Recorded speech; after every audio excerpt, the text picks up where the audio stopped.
glæder mig til, at vi kommer ud og viser Danmark og Europa, hvad det er for nogle ting, vi avler med i Danmark og damelandsholdet.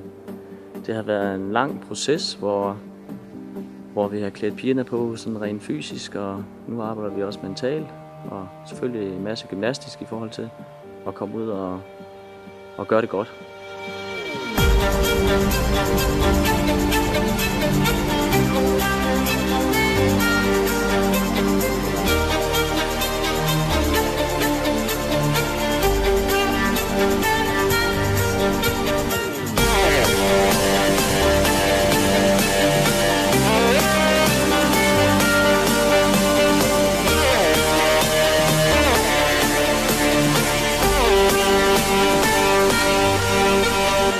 Det svære er nok, at i forhold til serie, at vi skal være ens, det hele skal være synkron, og vi skal ramme takter og gøre det til musikken, gøre det samme tid, og så alligevel have overskud og til at kigge op og smile, selvom det er mega hårdt.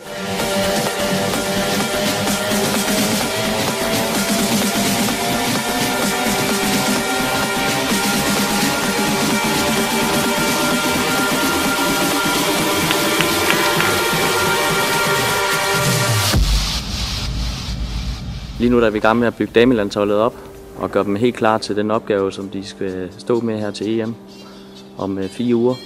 Og det er piger fra forskellige dele af landet, og lige nu er vi ved at gøre dem klar til at stå sammen som et hold og virke som et hold og kende hinandens styrker og svagheder, sådan så vi kan håndtere de pressituationer, som de bliver udsat for undervejs, og at vi kan gøre hinanden gode hele vejen igennem.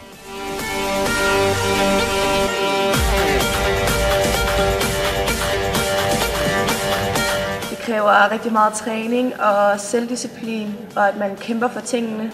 Det kræver rigtig meget fight. Ja.